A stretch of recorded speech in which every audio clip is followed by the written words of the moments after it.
Hello there, it's your friend Phil, project management trainer and coach. This is a new episode of schedule management. Now, you're going to have audio.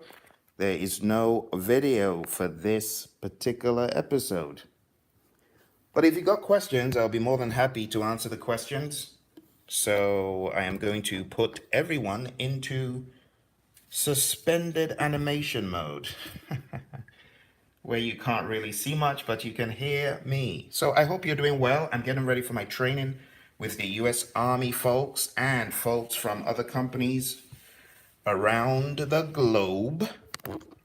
And today we're going to be talking about schedule management. See, schedule management is one of those areas that I found a lot of people struggling with, maybe because they don't have experience in the world of scheduling. Maybe they haven't used a scheduling tool prior. So sometimes people struggle. But as far as scheduling in the world of the PMI for the PMP exam is concerned, I just wanted to go through some of my thoughts, some of my ideas regarding scheduling and what you should be thinking about and what you should be looking out for. Okay? So first of all, the first process that we encounter in the PMBOK guide under scheduling is called plan schedule management. Now, a lot of people are lost about plan schedule management because they think that the first thing you do in scheduling is to begin to build a schedule. And that's not the case. That's not right. The first thing you do in scheduling a project is not to open up MS Project or Plan View or Clear View or I don't know, some people even do this in SharePoint. That's not the first thing to do. The first thing to do as you're scheduling is to ask the question, how do we want the schedule to look? What kind of project is this? Is it a short-term project? Like, is it short, as in 1 week, 2 weeks, 3 weeks, 1 day, few hours? If you're working on a project that's only a few hours long, you may need to go extremely detailed. It's crazy. I mean, think about a nuclear plant shutdown. Even though it's a short project, a few minutes, hours, maybe, there are several things, there are a number of things that you need to go through. Did you ever think about that? That a project could be a few minutes, but it might have a ton of detail. Like when one of our trainers, one of my buddies, Colin, was working with a nuclear plant, that schedule was so huge. And every one of those items on the schedule was roughly a second, 2 seconds, 5 seconds, but everything had to be listed out step by step. So, what I'm trying to tell you is before you start scheduling, before you get all excited about the MS projects and the P6s of this world, you might want to ask yourself, do I really need to go this far? Or do I need to go more detailed? Or maybe on this project, a Microsoft project schedule would be satisfactory, but not the best. Maybe we need a release plan. Maybe we need to go through the route of having a burn down along with a product backlog, a sprint backlog. Maybe we should just use good old Kanban. Let's forget about the schedule in the traditional sense and let's schedule using a more agile approach. So that's what I'm trying to tell you you are doing in plan schedule management. Plan schedule management is your strategy for building the schedule. How are we going to build this thing? Who's going to be involved? A previous company I was in, the folks I worked with, they hated scheduling. The reason why they hated scheduling was because I would call them to the table to take account, of what they claim they knew they were going to do. Okay, you're telling me you need to do this, that, and the other, but break it down for me in terms of hours, in terms of days, and let me be absolutely sure that you know what you're talking about, And they didn't like that. And I'm talking about an engineering firm. Engineers, they think we already know what we're doing. We don't need to be accountable to you, the PM or the project program. What was my role then? Program controller. That's what my role was. So, I mean, The schedule was met with a little bit of hostility from time to time, bad words being thrown around, to both of us who were doing the schedules, bad words being thrown around. Anyway, if you've worked in construction and engineering, you know that those words are they're not a problem to come up with. People come up with those words pretty quick and they use them. So anyway, long story short, after lots of bad mouthing here and there, they finally relinquish the supposed authority of the tasks over to you and allow you drive. You know what they would do in those days? They would provide their Excel sheet and say, well, I've got it all planned out. This is how it's going to be, blah, blah, blah. But anyway, management, not even management, it was a customer. You see, this is part of planned schedule management. The customer says, I want a Microsoft project schedule. No, back in those days, I want a Microsoft project server schedule so that I can see what all of you are doing. So I can see when you're not meeting your tasks. You see what I'm saying? So the customer wanted a schedule in MS Project. And that is what happens as you're doing your planned schedule management. You're asking, is there a contractual obligation to do this, to use a particular software tool, to use a particular technique? And if the customer says, I want to know the SPI every week. It's a cost plus contract, and I want to know every week what you're doing as far as schedule management is concerned. Provide me an SPI. Then that needs to become part of your strategy as you are planning schedule management. You see, schedule management starts off with the strategy. How are we going to do it? What are we going to use? Who's going to be involved? How big do we want this effort to be? Is it going to be a big old dog and pony show for weeks on end? Do you know that some projects, they actually start off with a big old dog and pony show regarding how we're going to do it. And then when you're done with your strategy, it now moves into the very first process. So all along, all I've been talking about, folks, for the past 10 minutes or so, is all planned schedule management. It's the how.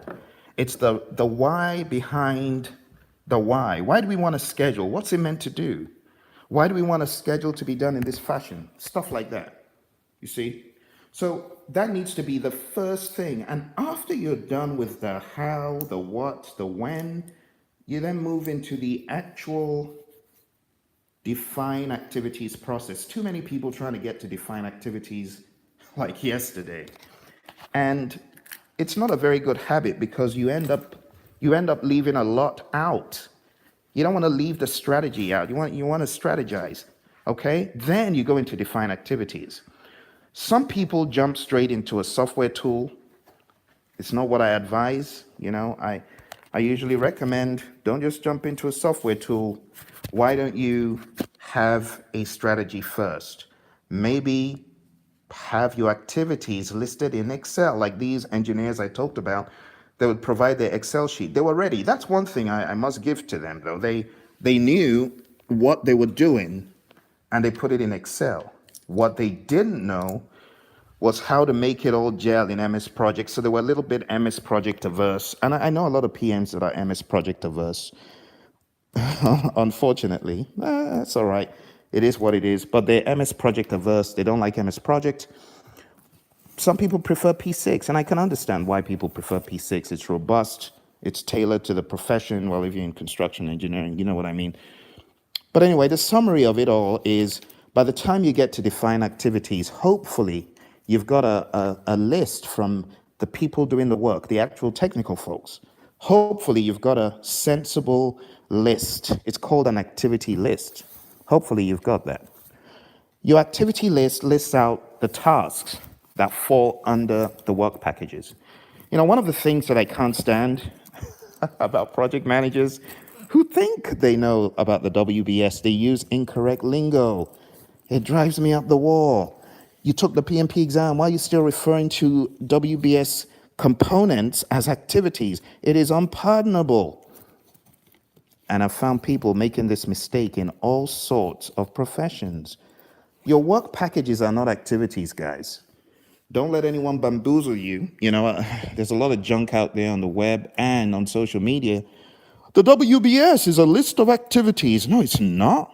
It's not a list of activities. It's a hierarchical, and many instances, a hierarchical visual breakdown of the work to be done. That's what it is.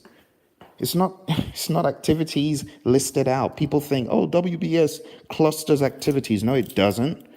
And if you don't get that right on your mock exams, get your mindset right with the WBS, then you might be missing a lot of marks on the exam where you see WBSs and decomposition juxtaposed with defined activities and decomposition. You see, a lot of folks don't get these things right. So what am I trying to tell you? Your WBS is not a list of activities. It's not a breakdown of activities. In fact, don't use the word activity when you're talking about the WBS. Okay? It's one of the cardinal sins in my book of project management. I'm serious. You think I'm joking? I'm not. I utterly detest it because it's one of those pitfalls that I usually put on our mock exams and people fall straight into it. Oh, activities, clusters of activities. No, your WBS work package is the lowest level of the WBS. It's that you will take and use, okay? You'll take that and use it as you are creating your activity list. All right? So I hope you enjoyed my rant. As you can see, I am getting ready, locked and loaded to go. Am I upside down? I think I was upside down. I am locked and loaded to go. I have training with the U.S. Army folks coming up, like I said, and I need to be hitting the 202 and the 60 in order to get there in a timely fashion. So that's why you can't see me. And I'm hoping that when I jump into the car, I'm hoping that my connection doesn't go. But anyway, let me keep talking about what I was telling you about. So we're talking about the activity list and how activities are not WBS components. They are certainly not WBS components. Activities are lower level breakdowns of the work, okay? Now, a WBS work package can have tons of activities, right? It can. That's the whole idea. But your WBS component should not be associated with schedule activities. They're not, okay? So what else do you get from defined activities? You get a bunch of things. You get your activity list, you get activity attributes, which further define or describe, and if you don't know where I am in the PMBOK guide, you need to go to 6.2. Okay, that's where you're going to get the information that I'm sharing right now. But in addition to your activity attributes, you also get your milestone list. So there's quite a number of things, you see, that three very important things that you get from defined activities. All right, now when you're done with all that, the next thing is to sequence them, to put them in the logical order of occurrence. And to do that, of course, you guys know you need your PDM, precedence diagramming method, to help you. Oh, well, I don't know if you use ADM. It's not really talked about for the exam, but I still kind of touch on it in my classes to help people getting ready for the exam. You see, so PDM versus ADM, major differences. Let me take this off again. So what are the major differences?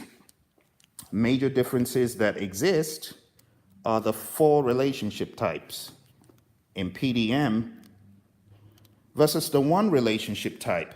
You see, you got one relationship type in ADM, but you've got four in PDM. See? So that is a big difference between PDM and an ADM.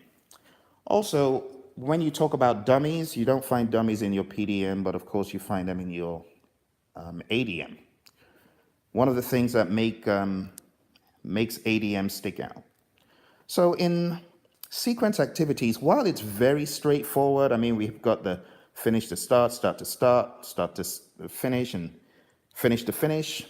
I don't know if I caught all of them, but you get the idea. But the four relationship types, those are front and center in 6.3, okay? Also in 6.3, you got to keep your eye on those dependencies, right? Those dependency types: mandatory, discretionary, internal, and external. Those are big. And they could be used, you can match internal with mandatory, internal with discretionary, external with mandatory, external with discretionary. So that stuff also comes into play when we're talking about 6.3. All right, 6.4. What is 6.4? It's all about estimating activity durations. So I hope you've realized that even though there is no estimate activity resource sandwiched in between sequencing the activities and estimating the activity durations, I'm hoping that you know they are very closely related, very, very, very closely related. In fact, you cannot get to 6.4 sensibly without considering 9.2. 9.2 needs to be considered before 6.4. So what am I saying? Estimate activity resources needs to be considered before estimate activity durations. Okay. Now, if I get cut off here because I'm jumping in the car, if I get cut off, you might not hear me for a little bit, but after a few moments,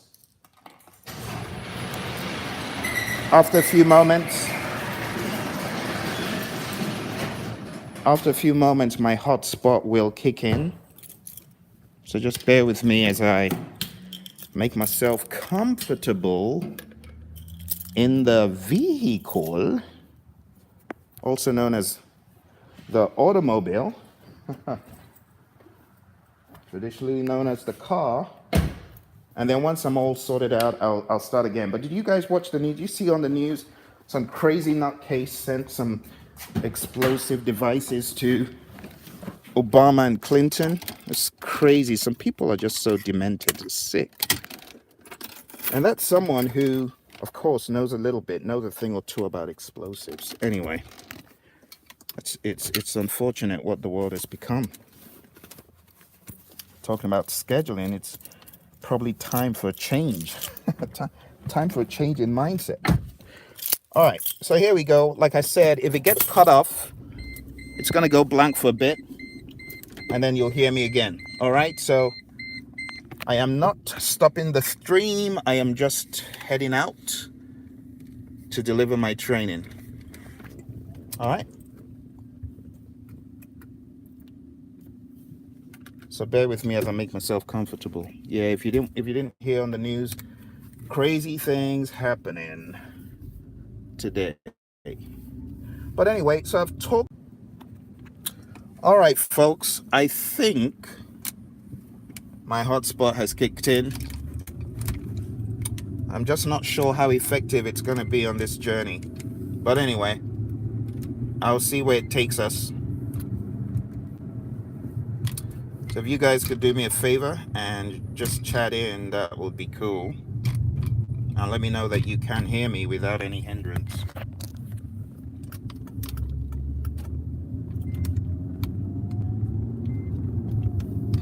If you can,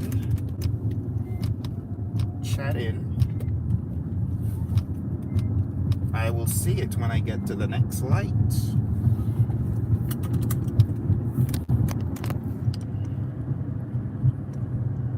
I am getting to the light to get on the 202. All right, good. Here I am. All right. Dennis, thank you very much for chatting in. Appreciate that. So Dennis, remind me, when are you taking your exam? Are you taking it soon? Or are you still in prep mode? I'm going to put this tablet down so I can continue my trip safely and sensibly. I do not have my holder today. I would have put it in my holder if I did, but I don't. So we were talking about schedule management, and I wanted to give you guys some real world ideas of how to tackle this. So regarding 6.4 is estimate activity durations, and I did mention in order to do this you need 9.2. So if you don't have 9.2, it might be a little bit difficult, because estimating activity duration is really based on the resources in many instances. I'd say even in most instances, based on the people you have, based on their proficiency level, based on their abilities, a task could end up taking you a lot shorter or longer. Here's a funny example. Getting ready for the PMP exam. Do you think it takes you longer if you know more project management? Or do you think it takes less time? Well, I've seen all sorts of things. Some people are very, very experienced, and because of their experience, they end up spending a lot more time getting ready for the exam because they know so much that they have to erase what they already know from their hard drive.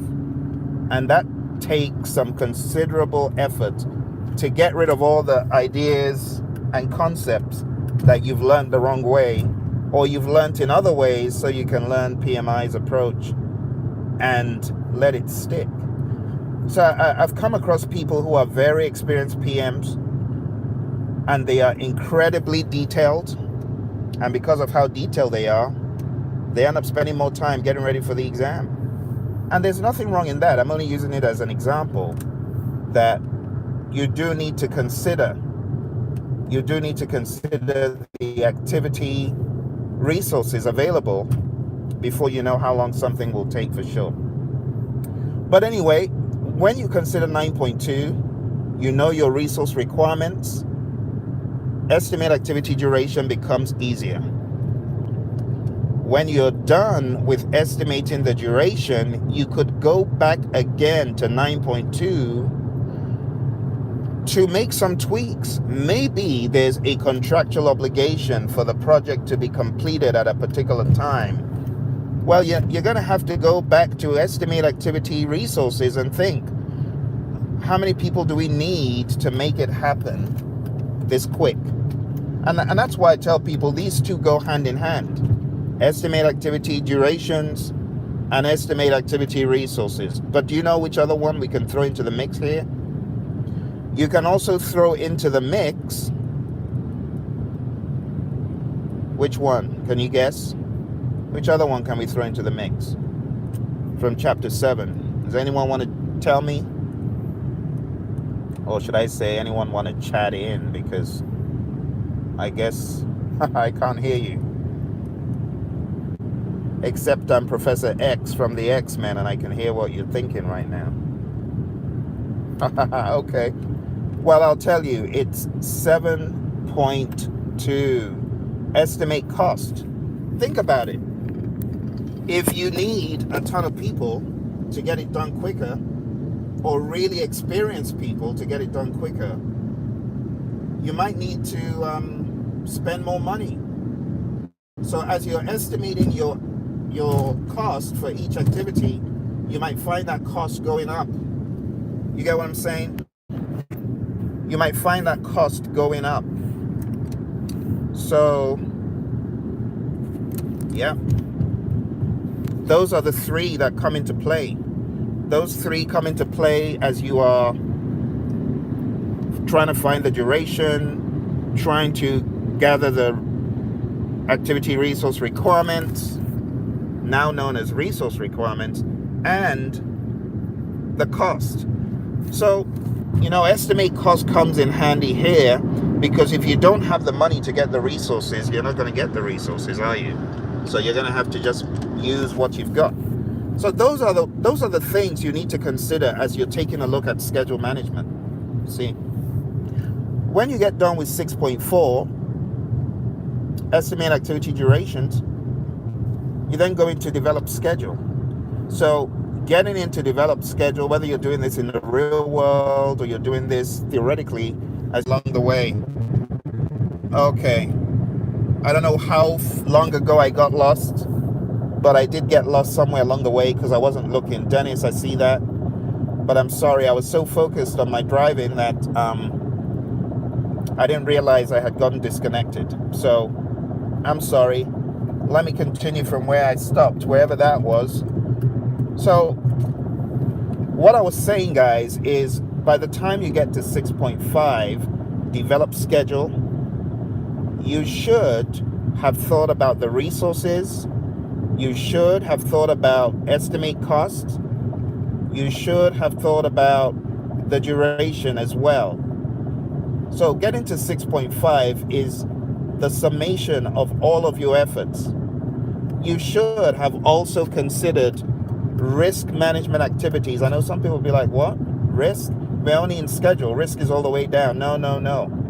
Go to page 555 in the PMBOK guide, and you realize that the way you attack these processes should not be in a linear related activities by now. If you're putting together your final schedule, you should have considered risk. You should. Why? Because the vendors, the sellers, the suppliers that you're working with, guess what? You need their schedules to align with yours. So schedule management is not a one-trick knowledge area. It is a very inclusive knowledge area where you need to include a whole boatload of stuff, folks. You need to include considerations for procurements and risk. Stakeholders need to be thought of. If your stakeholder isn't available for risk identification, then why would you schedule it? If your stakeholder isn't available for those bi-weekly meetings at 5 p.m., why would you schedule it for 5? So as you attack schedule management, you need to be aware of many of the other knowledge areas. In fact, all of the other knowledge areas. Because if you want to throw in quality, of course that needs to be scheduled in. Inspections, audits, all of these things have to be scheduled. Communications, sending out reports. A lot of PMs, someone might say it's obsessive compulsive disorder, but it's just them being PMs. They need to schedule when the reports are going out. There's nothing wrong in that. Like back in the day when I worked on a schedule in one of these projects I talked about much earlier, we had the meetings every Friday with the government entities scheduled. The meetings were right there in the Microsoft project schedule. And we knew what that meant. It also meant that our follow-on activities, such as the points to be acted upon, the action item list, we knew that such meetings have an output, an action item list. And that action item list needs to be distributed when? Immediately the meeting is done. So my colleague and I would spend another 1 to 2 hours getting the action item list and the plethora of things we talked about. We would get all of those done, and then we would send it out after the meeting. And then on the schedule is another action item to another action item to get their feedback and their inputs and their answers to items that we had noted during the meeting. We scheduled everything, so there's nothing wrong in that. So what I'm trying to tell you, even communications needs to be on the radar. All right? Meetings with management every Tuesday in a company I was in to discuss earned value. That was part of the project. It was all scheduled. So when you think about schedule management, folks, I'm just trying to tell you, you cannot think about one knowledge area, schedule management, in isolation. You got to think about all the other 9. You even need to think about the deliverable delivery dates, integration, the report creation, time frames, all of that stuff. So schedule management is not like a tiny little part of project management. It is as powerful, and if done right, it can really save you a boatload of heartache on your project. You know, like when I train companies in this stuff, they immediately want to latch on to certain knowledge areas, and I say, look, don't forget scheduling. you're still playing tiddlywinks, flying by the seat of your pants, not having a schedule, or saying, oh, we just have a PowerPoint, we do it. Look, it gets to the point that PowerPoint cannot stress the point. It gets to the point you need to go to that next level. Get a dedicated scheduling tool. Get a scheduling tool that will get everyone in order. Anyway, long story short, 6.6, I'm about to park in the office parking space here. But 6.6 is where you finally begin to use what you have spent the previous 5 processes creating. You spent 5 processes creating a schedule. One process out of those processes in scheduling, one out of the 6, is used to control the schedule. Do you see that dynamic there? 6 processes and only one is used to control. What does it tell you? It underscores that saying that if you fail to plan, you plan to fail. If you really want to succeed, it's not beating people over the head with a stick that's going to do it for you, folks. It's not that. And I'm in the office. Woohoo! That wasn't bad. Want to see the parking lot? It is a parking lot. Well, I can't get any closer than this. So now I can finally speak to you for a little bit. So all of this stuff I've been telling you guys is just to sensitize you to the reality, the realisms of schedule management. You need to think about all the other knowledge areas. And then when you get to 6.6, control schedule, hopefully you've got a coherent, detailed enough, fair schedule to drive the team's efforts. Devon, how you doing? Good to see you, and I'm glad that you are, because on the LMS, I need to respect people's time. I could end up spending days talking about one knowledge area, but I have to make it brief. I have to make it just enough time to fit into the 35 hours that you have on the learning system. If I go any further than 35 hours, I start getting complaints. In fact, on the LMS, I had a couple of people tell me, Phil, this is not 35 hours. I spent 80 hours.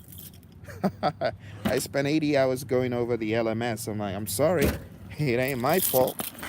I just do it so that it's a time people can work with, but some people say they spend 80 hours. So all this stuff that I'm telling you on these streams, I'm not able to tell it to you on the LMS because people just want enough to get ready for the exam. They don't want all the detail. In many instances, it'll take about 100 hours for 100 literal play hours, But anyway, I hope you found it useful, Devon, and I wish you all the best on the exam and everyone else who tuned in.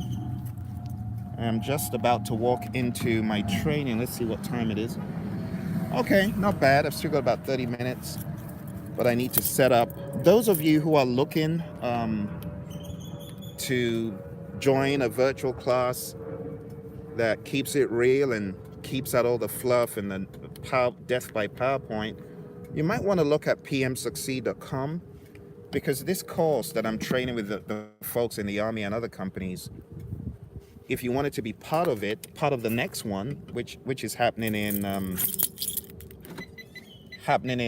November 17th is when we're in the next one. If you want to be part of it, I would advise you to sign up to pmsucceed.com. Right now it's only $750, which is ridiculously cheap compared to some other courses where it's death by PowerPoint, replays, goofy stuff, no coherent study guide, no audio. This course, anyone who signs up, I'm going to be giving you the 24 CD set. We've now got it on MP3.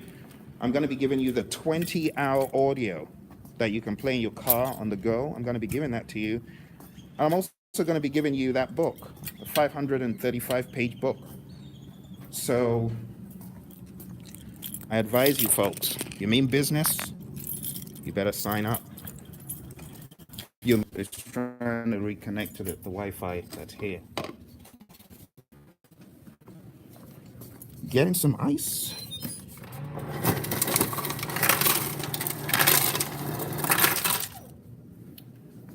Yeah, it's trying to reconnect to the Wi-Fi here. So you guys who are really looking at, taking this to a new level, your PMP prep and beyond, sign up for that training, guys. Okay, sign up, pmsucceed.com, and I'm sure you'll enjoy the course. Do you have any questions before I hop off? Any questions whatsoever? Questions? Let's see. Take these off. I can't get enough of the man. Are you sure it's not your fiend? Is it your friend Phil or is it the fiend? Phil the fiend. Is it really Phil your friend? Or Phil the menace? Thank you for your kind comments. I appreciate it. Okay. All right. And we are here and about to get started. So, folks, thank you very much. If you don't have any questions, I am going to hop off the call and say a big thank you to you. Thank you, Lucy. Thank you, Dennis, for chatting in. I hope you found this useful. And don't be a stranger. You got any questions, always chat them in, all right? Thank you for sticking with me. And gosh, am I sideways or upside down? Which one am I? Sideways, upside down? I don't know. All right, guys, take care. Speak to you soon. Bye. Bye.